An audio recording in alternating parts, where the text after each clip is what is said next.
ஹாலிடேஸ்னாலே அது நம்ம ஜிடி ஹாலிடேஸ் தான். GT holidays, South India's #1 travel brand.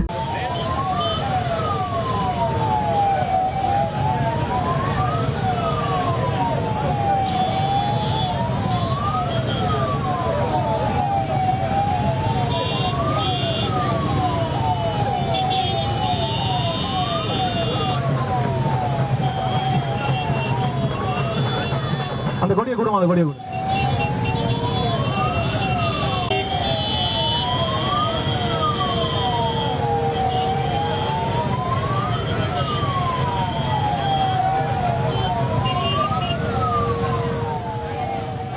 திருச்சியில் இப்போது போக்குவரத்து நெரிசல் எப்படி இருக்குது அப்படின்றத கூகுள் மேப் பார்த்தாலே தெரிஞ்சிடும்.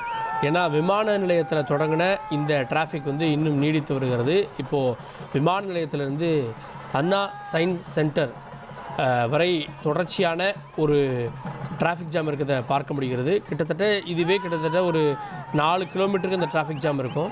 அதுக்கப்புறமா அந்த பால்பனை சிக்னல் உள்ளிட்ட இடங்கள்லாம் கொஞ்சம் வாகன நெரிசல் இல்லாமல் இருக்குது. அதுக்கப்புறம் திரும்ப வந்து இந்த டிவிஎஸ் டோல்கேட் பக்கத்தில் அங்கே அந்த பாலம் இருக்கக்கூடிய இடத்துல இங்கே ஒரு கடுமையான போக்குவரத்து நெரிசல் இருப்பதை நம்ம பார்க்க முடிகிறது. இதெல்லாம் கடந்து தான் விஜய் வந்து இப்போது வரணும்.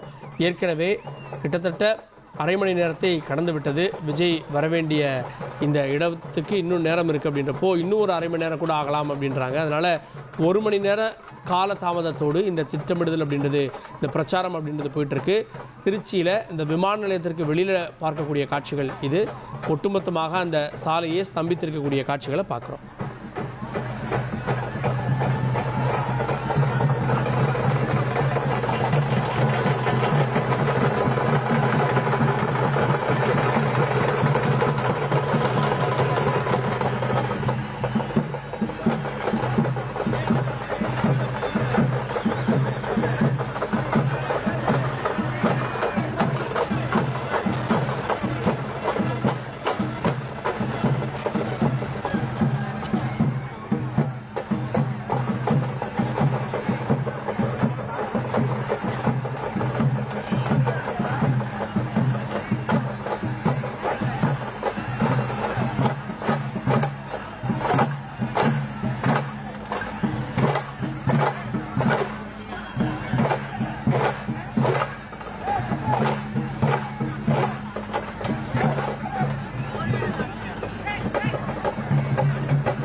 ஜிம்மி பக்கத்தில் கொடி வருது பாருங்க, அந்த கொடி எடுங்க.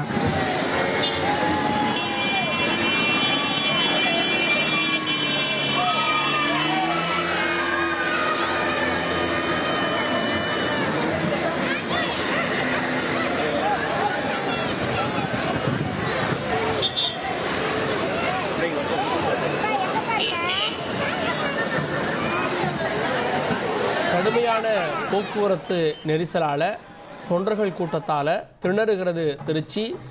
வெளி மாவட்டத்திலேருந்து வர வேண்டாம் அப்படின்னு சொல்லப்பட்ட சூழல்லையும் பலர் கார்களில், பைக்குகளில் வந்திருப்பதை பார்க்க முடிகிறது. இது திருச்சி மாவட்டத்துக்கான பிரச்சாரம்.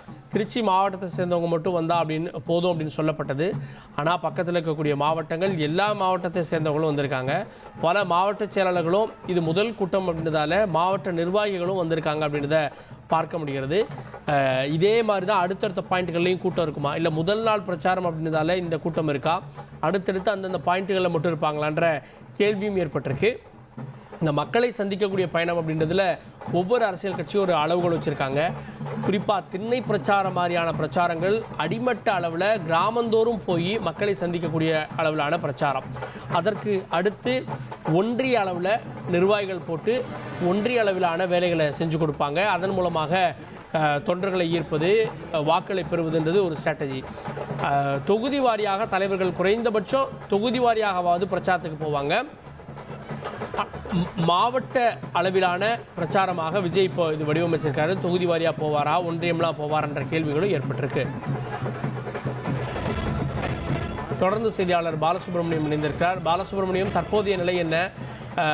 கூட்டம் எப்படி இருக்கு? விஜய் எவ்வளவு நேரத்தில் வந்து சேர்வார்? அதாவது தமிழக வெற்றி கழக தலைவர் விஜய் வந்து இன்றைக்கு பொதுமக்களை சந்திக்கிறதுக்காக திருச்சி விமான நிலையம் வருகை தந்திருந்தாங்க. அங்கிருந்து டிவிஎஸ் டோல்கேட்டு, தலைமை தபால் நிலையம், மரக்கடை வழியா பொதுமக்கள்கிட்ட உரை நிகழ்த்துறாரு. அவருடைய வருகையை முன்னிட்டு திருச்சி மட்டுமில்லாத பக்கத்துல இருக்கிற மாவட்டங்களும் தன்னெழுச்சியா இந்த பகுதியில அதிக அளவுல கூடிட்டு இருக்கிறாங்க. வர்ற வழி முழுக்கவே அவருக்கு வரவேற்பு கொடுத்துட்டு இருக்கிறாங்க. திருச்சியில பிரச்சாரத்தை முடித்த பிறகு அவர் அங்கிருந்து புறப்பட்டு அரியலூர் செல்றாரு. அரியலூர் மாவட்ட நிர்வாகிகள் சார்பா கீழப்பலூர் அருகே வரவேற்பு கொடுக்கறதுக்கு திட்டமிட்டிருக்காங்க. அதுக்கப்புறம் அங்கிருந்து ஏறக்குறைய ஒரு 10 கிலோமீட்டர் பயணிச்சு அரியலூர் நகருக்குள்ள போறாரு. அரியலூர் நகர்ல பாத்தீங்கன்னா கலெக்டர் அலுவலக ரவுண்டனா அங்கிருந்து போய் பேருந்து நிலையம் முன்பா அவர் உரை நிகழ்த்துவார்னு தெரியுது. அதாவது தமிழக வெற்றி கழகத்தை துவங்கிய பின்னர் 2 மாநில மாநாடு, அதாவது விழுப்புரம் மற்றும் மதுரை மாவட்டத்துல 2 மாநில மாநாடு நடத்தினது. அவங்க கட்சி தொண்டர்கள்ட்ட மிகப்பெரிய வரவேற்பு கொடுத்திருந்தது. இவர் எப்ப பொதுமக்களை சந்திப்பாரு, மாவட்ட வாரியா எப்ப சுற்றுப்பயணம் வருவாரு அப்படிங்கிறது அரசியல் ஆர்வலர்கள், அதாவது தமிழக வெற்றி கழக தொண்டர்கள், பொதுமக்கள் இப்படி எல்லாரோட எதிர்பார்ப்பாகவும் இருந்தது. அதை இன்னையிலிருந்து விஜய் துவங்கி இருக்கிறாரு. அவரு மாவட்ட வாரியா வரும்போது அவர் என்ன பேச போறாரு, அந்தந்த மாவட்டத்துல உள்ள பிரச்சனைகளை பேசுறாரா, இதை தாண்டி அவர் அரசியல்ல எப்படி என்ன வியூகம் எடுப்பாரு அப்படிங்கறதெல்லாம் இன்னைக்கு அவரோட பேச்சுல இருந்து தெரிய வரும்னு எதிர்பார்க்கறாங்க. அவருடைய வருகையை முன்னிட்டு அரியலூர் மாவட்டத்துல பாத்தீங்கன்னா திருச்சி அரியலூர் மாவட்ட எல்லையான கோக்குடியிலிருந்து அரியலூர் பேருந்து நிலையம் வரைக்கும் ஏறக்குறைய 20 கிலோமீட்டர் தூரத்திற்கு அவங்க கட்சிக்காரங்க சாலையோட 2 பக்கமும் கொடிகள் அமைச்சிருக்கிறாங்க. அதே மாதிரி பிளக்ஸ், போஸ்டரு இது எல்லாமே அமைச்சு வரவேற்று காத்துட்டு இருக்காங்க. இது ஒரு புறம் இருக்க, காவல்துறை அவருடைய வருகைக்காக ஏறக்குறைய ஒரு 25 நிபந்தனைகளை விதிச்சிருந்தாங்க. பொதுமக்களுக்கு எந்த விதத்திலையும் பாதிப்பு இருக்கக்கூடாது, அவர் வர்ற வழியில ரோட் ஷோ மேற்கொள்ளக்கூடாது, கூட்டத்திற்கு வர்ற தொண்டர்களுக்கு தேவையான அடிப்படை வசதி எல்லாம் அவங்களே செஞ்சு கொடுக்கணும், பார்க்கிங் வசதி எல்லாமே அவங்களே பார்த்துக்கணும் அப்படின்னு, பொது சொத்து தனியார் சொத்துக்கெல்லாம் சேதம் இருக்கக்கூடாதுன்னு ஒரு 25க்கும் மேற்பட்ட நிபந்தனைகளோட தான் இந்த பயணத்துக்கு அனுமதி கொடுத்திருந்தாங்க. அரியலூர் மாவட்ட காவல் கண்காணிப்பாளர் விசேஷ் பாலசுப்ரமணியன் தலைமையில இன்னைக்கு 2 டிஎஸ்பி, 9 இன்ஸ்பெக்டர் உள்ளிட்ட ஏறக்குறைய ஒரு 300க்கும் மேற்பட்ட காவலர்கள் பாதுகாப்பு பணியில ஈடுபட்டிருக்காங்க. இதே போல அரியலூர்ல பார்த்தோம் அப்படின்னா வரக்கூடிய தொண்டர்கள் வாகனங்களை நிறுத்துவதற்கு ஏற்ப 4 இடத்துல அவங்க பார்க்கிங் வசதியை அமைச்சிருக்கிறதா காவல்துறையிட்ட சொல்லியிருக்கிறாங்க. ஜெயங்கொண்டத்திலிருந்து வர்ற தொண்டர்களுடைய வாகனங்கள் எல்லாருமே மாவட்ட ஆட்சியர் அலுவலகம், செந்துறை பகுதியிலிருந்து வரக்கூடிய தொண்டர்களுடைய வாகனம் எல்லாம் பொல்லாபுரம் பகுதியிலையும் நிறுத்துறதுக்கான ஏற்பாடு செஞ்சிருக்கிறாங்க. அதே மாதிரி அரியலூர் சுற்று வட்டாரத்திலிருந்து வர்ற வண்டி எல்லாமே அரியலூர் ஒற்றுமை திடல், அதே மாதிரி அரசு மேல்நிலைப்பள்ளி வளாகத்துல நிப்பாட்டுறதுக்காக காவல்துறை சொல்லியிருக்கிறாங்க. இது போக தஞ்சாவூர் சாலையிலிருந்து வர்ற வாகனங்கள் எல்லாமே பேருந்து நிலையத்தின் பின்பக்கம் நிறுத்துவதற்கான ஏற்பாடு செஞ்சு அங்க போக்குவரத்து போலீசாரெல்லாம் பாதுகாப்பு பணியில ஈடுபட்டிருக்காங்க. இந்த விஜய் பொதுமக்களை சந்திச்சு பேச இருக்கிற அந்த அரியலூர் பேருந்து நிலையத்துக்கு பக்கத்திலேயே பாத்தீங்கன்னா நேர் எதிரையே நீதிமன்றம் இருக்குது, அதுக்கு அருகிலேயே மேல்நிலைப்பள்ளி, அதே மாதிரி மாவட்ட நூலகம், இன்னொரு பக்கத்துல பாத்தீங்கன்னா வட்டாட்சியர், கோட்டாட்சியர் அலுவலகம்னு சொல்லி பொதுமக்கள் தினந்தோறும் போற நிறைய அரசு அலுவலகங்கள் இருக்கிறதால பாதுகாப்புல அதாவது பொதுமக்களுடைய பாதுகாப்புக்கும் போக்குவரத்துக்கும் எந்த இடையூறும் ஈடுபடக்கூடாதுன்னு காவல்துறை தீவிரமா பாதுகாப்பு பணியில எல்லாம் இருக்கிறாங்க.